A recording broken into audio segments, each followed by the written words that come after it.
దయచేసి కార్యకర్తలంతా శాసనసభ్యులు జిల్లా అధ్యక్షుల వారిగా విజ్ఞప్తి.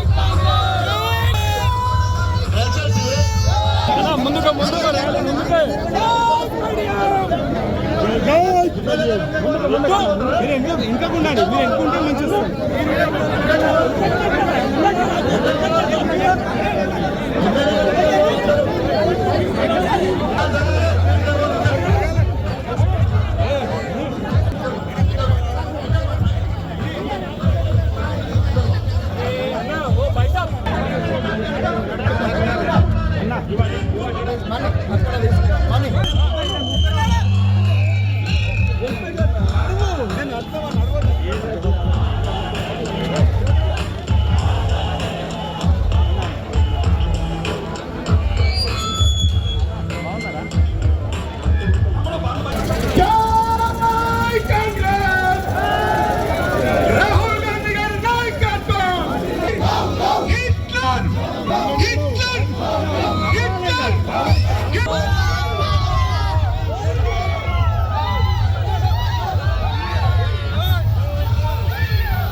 ఇంటికో ఉద్యోగం మలేషియా కుటుంబాలకు వెంటనే ఢిల్లీ మన వీరులకు జవహర్ మన వీరులకు కుటుంబానికి వెంటనే కోటి రూపాయలు ఇవ్వాలి.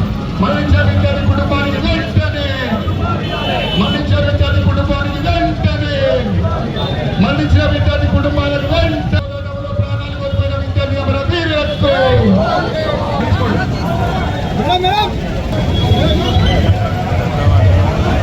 ఏఐసిసి అధ్యక్షులు ఖర్గే గారి ఇంటి నుంచి ప్రధానమంత్రి ఇంటి కనుక మెరుపు వేగంతో అక్కడికి వెళ్ళి అక్కడ ధర్నా చేయడంతో విద్యార్థులకు కొండంత బలం వచ్చింది అని చెప్పి నేను ఈ సందర్భంగా తెలియజేసుకుంటున్నా.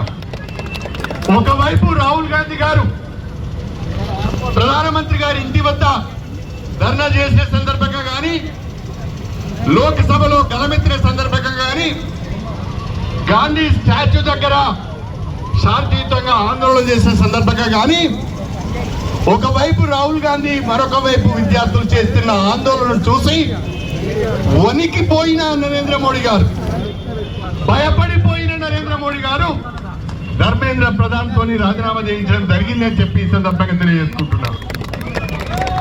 ఇది ఒక్క మాటలో చెప్పాలంటే చెప్పాలి అంటే ఇది ప్రజాస్వామ్యం గెలుపు, ఇది కాంగ్రెస్ పార్టీ గెలుపు, ఇది రాహుల్ గాంధీ గారి గెలుపు, దేశంలో ఉన్న విద్యార్థుల యొక్క యువత యొక్క గెలుపు. బలుపుతో విర్రవీగిన, అధికారంతో విర్రవీగిన వాళ్ళందరికీ కూడా దేశ ప్రజలందరూ సంఘటితంగా వాళ్ళకు గుణపాఠం చెప్పారు నరేంద్ర మోడీ గారి కళ్ళు తెరిపించారని చెప్పి నేను ఈ సందర్భంగా తెలియజేసుకుంటున్నాను. భారతీయ జనతా పార్టీకి ఈ 12 సంవత్సరాల కాలంలో ఇంత పెద్ద దక్క తరగలేదు, ఇంత పెద్ద దెబ్బ తరగలేదు.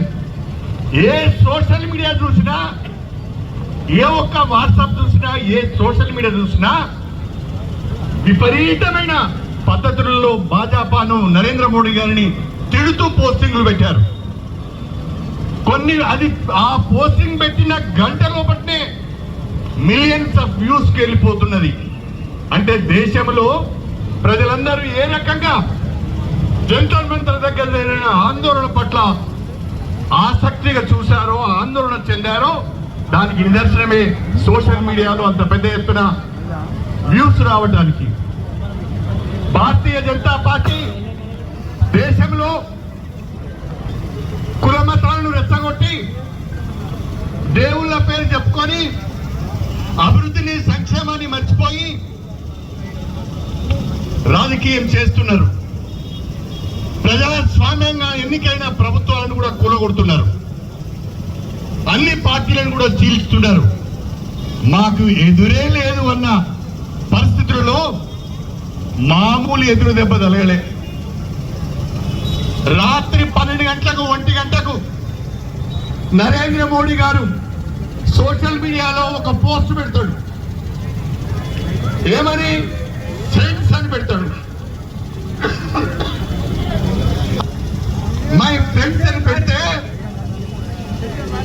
దాని మీద అరే ఎవడు రా నీ ఫ్రెండ్, అరే మేము నీ ఫ్రెండ్స్ కాదు, మేము ప్రజాస్వామ్య పరిరక్షణ కొరకు ఆందోళన చేస్తున్నా అసలు సిసలైన భారతీయులం, భారతమాత ముద్దు బిడ్డలం, మీరు కాదురా మేము అని చెప్పి యువత తిప్పికొట్టింది. అంటే ఎంత తీవ్రమైన మనోవేదనలో, బాధలో విద్యార్థులు, యువత ఉన్నారో అర్థం చేసుకోవచ్చు. 153 పేపర్లు లీక్ అయి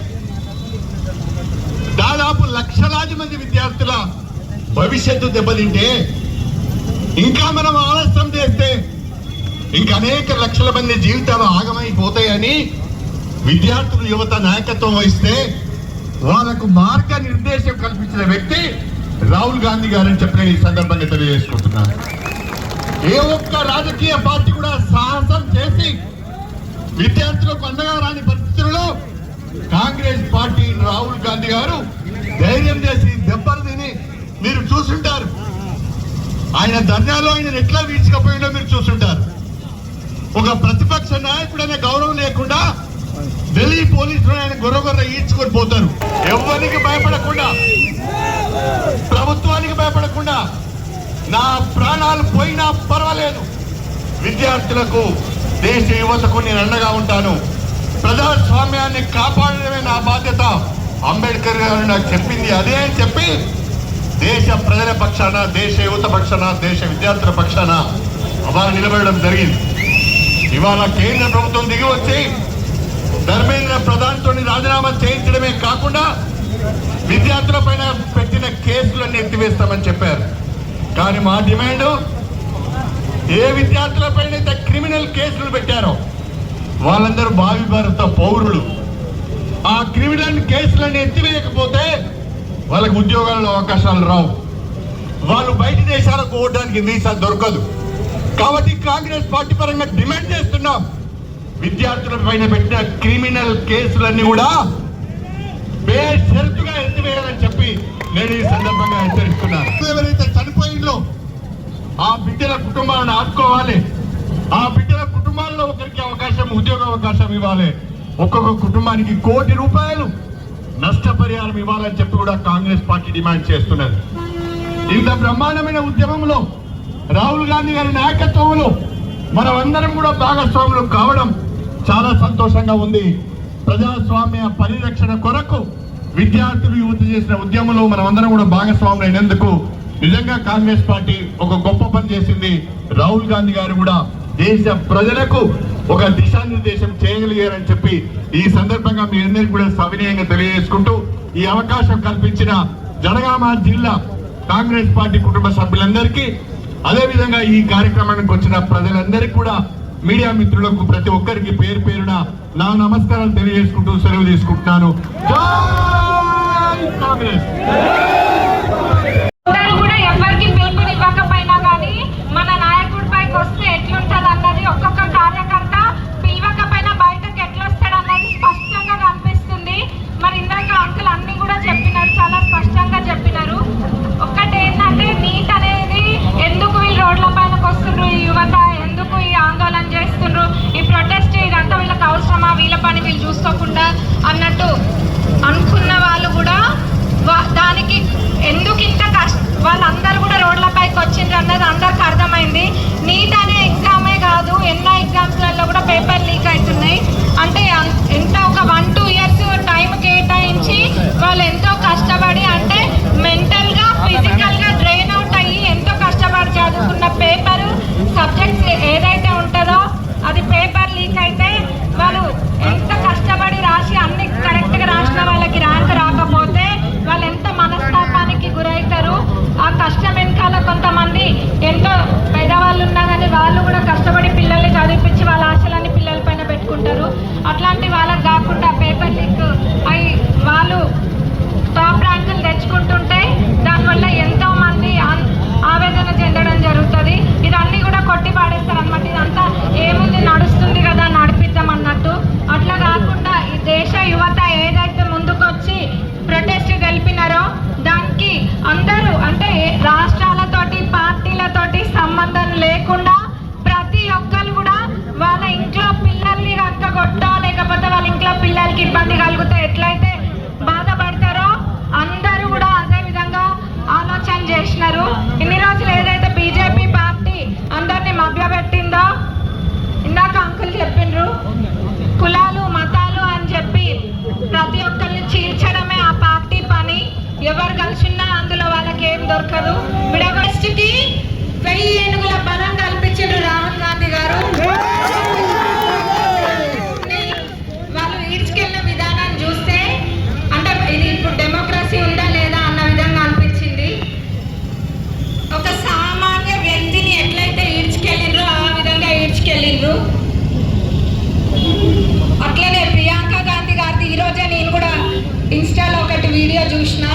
తనని ఇట్లా మెడ పట్టుకొని దారుణంగా లాక్కెళ్తున్నా ఆ లాక్కెళ్తున్న లేడీ పోలీస్ ఆఫీసర్ ఎవరైతే ఉందో తన జుట్టు సరి చేస్తున్నారు ప్రియాంక గాంధీ గారు. అంటే చూడండి, వాళ్ళని ఈడ్చుకెళ్తున్నా వాళ్ళని ఇబ్బందులు పెడుతున్నా ఎదుటి మనిషి పైన ఎంత హ్యూమానిటీ తోటి గాంధీ కుటుంబం ఉంటుంది అన్న దానికి నిదర్శనం. ఒక పక్కన లాగుతున్నారు, ఇంకో పక్కన లాగేటోళ్ళ జుట్టే సరి చేస్తున్నారు ప్రియాంక గాంధీ గారు. అట్లనే నీట్లో కూడా అక్కడ ఉన్న విద్యార్థులని వేరే దేశాల వాళ్ళు వీళ్ళు సపోర్ట్ చేస్తున్నారు, ఫండింగ్ చేస్తున్నారు అని అన్నారు. అంటే వాళ్ళకి అనుకూలంగా మాట్లాడితేనేమో జైలు కొట్టి చప్పట్లు కొడతారు, ప్రశ్నిస్తేనేమో గొంతు నొక్కేయడానికి వేరే దేశాల వాళ్ళు ఫండింగ్ చేస్తున్నారు అని అంటారు. అందులో కొంతమంది అమ్మాయిలు అయితే చాలా మంది ఉన్నారు. అమ్మాయిలు అయినా అబ్బాయిలైనా ఎవరో మాకు ఫండ్ చేయట్లేరు, మా డాడీ డబ్బులు ఇస్తేనో అమ్మ డబ్బులు ఇస్తేనో మేము వచ్చినాం, ఇకమైనా ఉద్యోగం ఇవ్వడము ఇవన్నీ కూడా చేయాలని మా పార్టీ తరఫున మేము కోరుకుంటున్నాము. ప్రభుత్వం చేస్తున్న మోసానికి రాహుల్ గాంధీ గారు ప్రాణాలకు తెగించి తనకు రక్తం ఆడుతున్న తనను ఈడ్చబోతున్న విద్యార్థి కొరకు యువత కొరకు ప్రాణాలు అర్పించేందుకు సిద్ధమై ఉద్యమం చేసిన రాహుల్ గాంధీ గారికి ఈ సందర్భంగా మనం అందరం కూడా అభినందనలు తెలియజేస్తాం. ఈ రోజు కాంగ్రెస్ పార్టీ దెబ్బకు కాంగ్రెస్ పార్టీ యొక్క నిరసన కార్యక్రమాలకు ఎదిరిపోయి అదిరిపోయి బీజేపీ ముఖ్య ప్రధానమంత్రి తన విద్యాశాఖ మంత్రి అయినటువంటి ధర్మేంద్ర ప్రసాద్ గారిని రాజీనామా చేయడం ఇది కాంగ్రెస్ పార్టీ విజయం అని చెప్పి ఈ సందర్భంగా తెలియజేస్తా ఉన్నా. విద్యార్థుల యొక్క ఘోష అప్పుడే తగిలిపోయింది ఆ విద్యాశాఖ మంత్రికి. అంతేకాదు ఎంతోమంది విద్యార్థులు చనిపోయిన ఉద్యమంలో, కొంతమంది లాఠీ చార్జీలకు గాయాపాలైన హాస్పిటల్లో ఉన్నారు. వాళ్ళందరూ కూడా బీజేపీ పార్టీ బాధ్యత వహించి మా పెద్దలు కడియం శ్రీరావు చెప్పిన విధంగా చనిపోయిన కుటుంబానికి 1 కోటి రూపాయలు ఇవ్వాలి, ఒక ఉద్యోగం ఇవ్వాలి. అదేవిధంగా దెబ్బలు తిన్న వాళ్లకు ఆరోగ్యం పారైన వాళ్ళందరూ కూడా నష్టపరిహార రూపకంగా కనీసం ఒక 50 లక్షల రూపాయలు చొప్పున వారికి ఇవ్వాలని చెప్పి మనం డిమాండ్ చేస్తూ ఉన్నాం. మరి ఈరోజు ప్రధానమంత్రి అనుకుంటున్నాడు విద్యాశాఖ మంత్రితో రాజీనామా చేసినా ఈ సమస్య అయిపోయిందని. కాదు, కొన్ని కోట్ల మంది విద్యార్థులకు 12 సంవత్సరాల నుండి బీజేపీ ప్రభుత్వం నష్టం చేసింది పేపర్ లీకేజ్ ద్వారా. ఇక్కడ 10 సంవత్సరాలు పరిపాలించిన బీఆర్ఎస్ పార్టీ దాదాపు 2.5 కోట్ల విద్యార్థుల కడుపు కొట్టి ఒక్క ఉద్యోగం కూడా ఇవ్వలేదు. 10 సంవత్సరాల కాలంలో బీఆర్ఎస్ ప్రభుత్వం ఒక్క ఉద్యోగం ఇవ్వలేదు. కాబట్టి వారికి ప్రజలు గుణపాఠం చెప్పిండ్రు, యువత గుణపాఠం చెప్పిండ్రు. అదే గుణపాఠం రాబోయే ఎన్నికల్లో మన యువత, మన విద్యార్థులు బీజేపీకి గద్దెదించి మన రాహుల్ గాంధీ గారిని తప్పకుండా జరుగుతుంది. అంతేకాదు, ఇంత నష్టం జరిగిన విద్యార్థులకు ఎప్పుడైనా ఏ దేశంలో అయినా విద్యార్థులకు అన్యాయం చేసినా, నష్టం చేసినా ఆ ప్రభుత్వం ఉండదు. అదేవిధంగా రైతులకు అన్యాయం చేసినా, రైతులకు నష్టం చేసినా ఆ ప్రభుత్వం ఉండదు. ఎందుకంటే వీళ్ళే వెన్నుక, వీళ్ళే సమాజంలో ఉన్న వాళ్ళు అధిక సంఖ్యలో. కాబట్టి ఇంతతో కాకుండా కనీసం ఎవరు డిమాండ్ చేయకముందే ప్రధానమంత్రి గారు తన తప్పును తెలుసుకొని రాజీనామా చేస్తే ప్రజలందరూ కూడా సంతోషపడతారని తెలియజేస్తాను. తప్పకుండా మరి ఇంత కొద్ది సమయంలోనే మరి మీరందరూ కూడా ఇక్కడికి వచ్చేసినందుకు మీకు పేరు పేరున ఒక్కొక్కరికి ధన్యవాదాలు తెలియజేస్తాను. మన నాయకుడు రాహుల్ గాంధీ గారు ఏ ఉద్యమం పట్టినా వారికి సపోర్ట్ చేయడానికి మన అందరం కూడా ఇలా ముందుండాలని చెప్పేసి మిమ్మల్ని పిలుపునిస్తున్నాను. మరి ఈరోజు మన రాహుల్ గాంధీ గారి డిమాండ్ ఏ విద్యార్థి అయితే నీటి కోసం చనిపోయినో ఆ విద్యార్థులకు, ఆ కుటుంబాలకు 1 కోటి రూపాయలు, అలాగే వాళ్ళ కుటుంబాల్లో ఒక ఉద్యోగం ఏదైతే ఉందో ఆ డిమాండ్ ని ఫుల్ఫిల్ చేయాల్సిందిగా మన జనగామ జిల్లా తరఫున డిమాండ్ చేస్తున్నాము. మరి ఎడ్యుకేషన్ మినిస్టర్ రాజీనామా చేస్తే సరిపోదు, రాబో తరాలు రాము, ఇక ముందు వచ్చే ఎగ్జామ్స్ ఏవైనా ఉండనియండి, ప్రతిదీ కూడా లీక్ కాకుండా, పేపర్ లీక్ కాకుండా విద్యార్థులకు సపోర్ట్ చేసే విధంగా నిర్ణయం